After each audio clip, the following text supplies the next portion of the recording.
ನಮಸ್ಕಾರ. ಊಟ ಸ್ವಲ್ಪ ತಡವಾಯಿತು, ಆದ್ದರಿಂದ ನಾನು ನಿರ್ಮಾಪಕ ನಿರ್ದೇಶಕ, ಆದ್ದರಿಂದ ದಯವಿಟ್ಟು ಕ್ಷಮೆ ಕೇಳ್ತಾ ಇದ್ದೀನಿ. ಎಲ್ಲರೂ ಊಟ ಮಾಡಿದ್ದೀರಾ ಅಂತ ಕಾಣಿಸುತ್ತೆ. ಮಾಡಿದ್ದೀರಾ? ಆಯ್ತು ಸರ್. ಹೊಟ್ಟೆ ತುಂಬ ಊಟ ಮಾಡಿದ್ದೀರಾ? ಒಳ್ಳೆ ಊಟ ಸರ್. ನಮ್ಮ ಜಯಮಾಲ ಅವರ ಅಧ್ಯಕ್ಷತೆಯಲ್ಲಿ ಹೊಟ್ಟೆ ಯಾವಾಗಲೂ ತುಂಬೇ ಇರುತ್ತೆ ಅಂತ ನನ್ನ ನಂಬಿಕೆ. ಯಾಕೆಂದ್ರೆ ಜಯಮಾಲ ಅವರು ನಾನು ಹೆಚ್ಚು ಕಮ್ಮಿ ಒಟ್ಟೊಟ್ಟಿಗೆನೆ ಬಂದವರು ಅಂತ ಹೇಳಕ್ ಇಷ್ಟಪಡ್ತೇನೆ.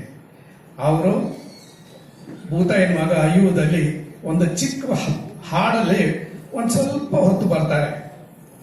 ಆ ಚಿತ್ರಕ್ಕೆ ನಾನು ಸಹ ನಿರ್ದೇಶಕ. ಅವ್ರಿಗೆ ಅವತ್ತಿನ ದಿವಸ ಆ ಹಾಡು ಗೀಡು ಏನ್ ಬೇಕೋ ಅದನ್ನೆಲ್ಲ ನಾನು ಹೇಳ್ಕೊಟ್ಟಿದ್ದೆ. ನಂತರ ಅಫ್ಕೋರ್ಸ್ ಮಾತಾಡೋ ಹಾಗೆಲ್ಲ ಅವ್ರು ಬೆಳೆದ್ರು ಎಲ್ಲಿವರೆಗೂ ಬೆಳೆದು ಅಂದ್ರೆ ರಾಜ್ಕುಮಾರ್ಗೆ ನಾಯಕಿಯಾಗಿ ಬಂದರು.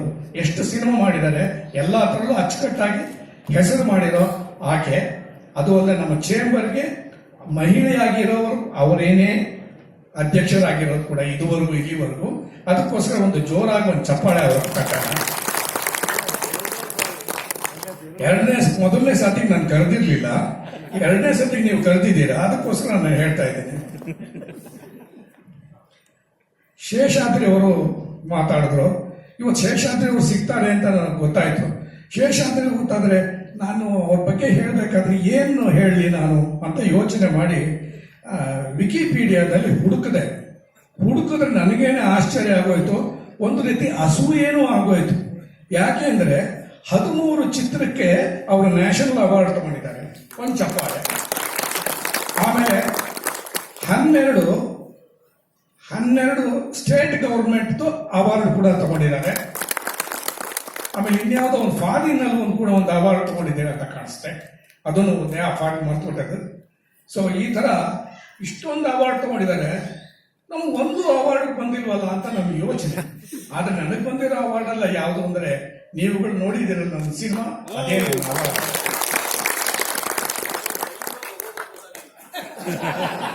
ಇಲ್ಲ ಏನದು 13 ಪಿಕ್ಚರು, 12 ಪಿಕ್ಚರು, ಮೈ ಗಾಡ್. ಮನೇಲಿ ಗೋಡೆನೇ ಇಲ್ಲ. ಯಾಕಂದ್ರೆ ಪೂರ್ತಿ ಅವಾರ್ಡ್ಗಳಿರುತ್ತೆ, ಶೀಲ್ಡ್ಗಳಿರುತ್ತೆ ಹೊರತು ಗೋಡೆನೇ ಇಲ್ಲ ಅವ್ರ ಮನೇಲಿ ಅಂತ ಕಾಣಿಸುತ್ತೆ. ಹೌದಾ ಸರ್? ನಮಸ್ಕಾರ ಮಾಡ್ಬಿಟ್ರು ಹೌದು ಅಂತ ಒಪ್ಕೊಂಡು. ಆಮೇಲೆ ನಮ್ಮ ಥಿಯೇಟರ್ ಮಾಲೀಕರು ಮಾತಾಡೋಗಿಲ್ಲ, ನಾನು ಬಹಳ ದಿವಸ ಗುರ್ತವರು. ಅದೊಂದು ಯಾತಕ್ಕೆ ಚೆನ್ನಾಗಿ ಗುರ್ತು ಅಂತ ಹೇಳಿದ್ರೆ, ನಮ್ಮ ಸಿದ್ಧಲಿಂಗಯ್ಯನವರಿಗೆ ಬಹಳ ಬೇಕಾದವರು, ಅಂದ್ರೆ ನಮ್ಮ ಗುರುಗಳಿಗೆ ಬಹಳ ಬೇಕಾದವರು. ಯಾವಾಗ್ಲೂ ನಮ್ಮ ಗುರುಗಳನ್ನ ಮನೆಗೆ ಕರ್ಕೊಂಡೋಗಿ ಡ್ರಾಪ್ ಮಾಡ್ತಾ ಇದ್ರು. ಆಮೇಲೆ ಗುರುಗಳು ಕೂಡ ಜೊತೆ ಮಾತಾಡ್ತಾ ಇದ್ರು. ಅವ್ರು ಕೊಟ್ರಲ್ಲ ಪಕ್ಕನೆ, ಅದೆಲ್ಲ ಬಹಳ ಚೆನ್ನಾಗಿದೆ. ಸಿನಿಮಾ ಥಿಯೇಟರ್ ನಾನು ನೋಡಿದ್ದೀನಿ. ಟಿಕೆಟ್ ಕೊಡೋದು ಅದಿರ್ಲಿ, ಒಬ್ಬ ಮಂತ್ರಿ ಆಗಿದ್ದವರು, ಹೆಸರು ಹೇಳೋದು ಬೇಡ, ಏನಂತ ಹೇಳಿದ್ರೆ ಅವರು ಪಿಕ್ಚರ್ ಪ್ರೊಡ್ಯೂಸ್ ಕೂಡ ಮಾಡ್ತಾ ಇದ್ರು. ಆದ್ರೆ ಅವ್ರೇನ್ ಮಾಡ್ತಾ ಇದ್ರು ಅಂತ ಹೇಳಿದ್ರೆ, ಅವ್ರದೇ ಆದ ಒಂದು ಥಿಯೇಟರ್ನ ಲೀಸಿಗೆ ತಗೊಂಡಿದ್ರೆ ಅವ್ರೇನ್ ಮಾಡ್ತಿದ್ರು ಅಂದ್ರೆ, ಅವ್ರು ಹಾಕೋ ಪಿಕ್ಚರ್ ಯಾವುದೂ ಕೂಡ ಹೌಸ್ಫುಲ್ ಬೋರ್ಡ್ ನೋಡೇ ಇಲ್ಲ. ಆದ್ರೆ ಪ್ರತಿ ಶೋಗೂ ಕೂಡ ಅವ್ರು ಹೌಸ್ಫುಲ್ ಬೋರ್ಡ್ ಹಾಕ್ಬಿಡೋರು. ಯಾತಕ್ಕೆ ಅಂದ್ರೆ ಫುಲ್ ಕಲೆಕ್ಷನ್ ಬೇಕಲ್ಲ ಅವ್ರಿಗೆ. ಅದಕ್ಕೋಸ್ಕರ ಅವರು ಗೊತ್ತು ಅಂತ ಕಾಣಿಸುತ್ತೆ, ಅದಕ್ಕೆ ಇವ್ರು ನಕ್ಬಿಟ್ರು. ಸೊ ಎಷ್ಟು ಒಂದು ಅದರ 100 days ನಡೆಸಿದ್ದಾರೆ.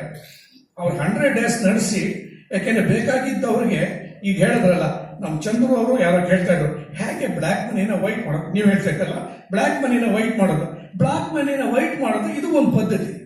ಹೌಸ್ಫುಲ್ ಶೋಸ್ ಬರೆಯೋದು, ಕಲೆಕ್ಷನ್ ಬರೆಯೋದು, ದುಡ್ಡು ತಗೊಳ್ಳೋದು, ಕಾರಲ್ಲಿ ಹಾಕೋದು, ಕಳಿಸೋದು, ಇದು ಪ್ರತಿ ದಿವಸ ನಡೀತಿದ್ದು ಅವರು ಇದರಲ್ಲಿ.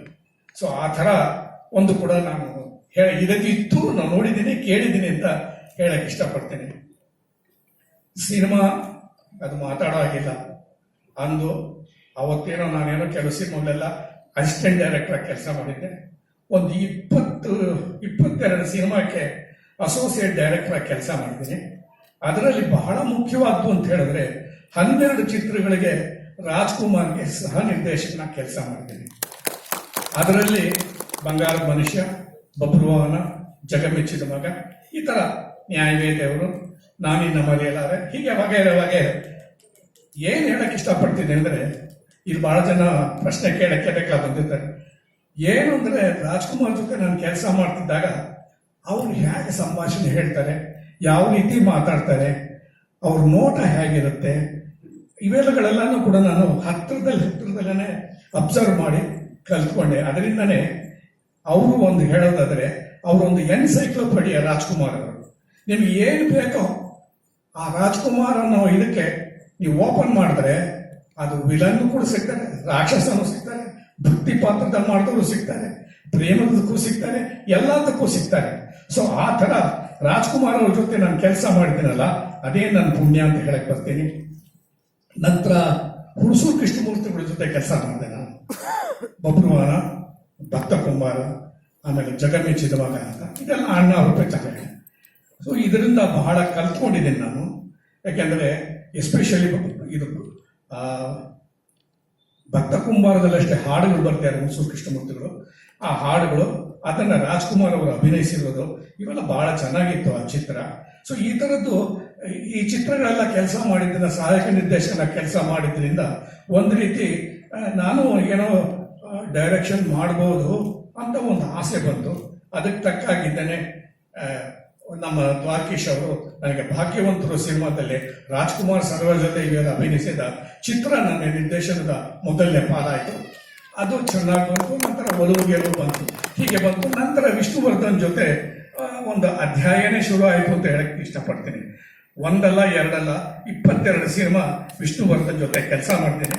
ಅದೊಂದು ದೊಡ್ಡ ಅನುಭವ ಅಂತ ಹೇಳಬಲ್ಲೆ. ಹೇಗೆ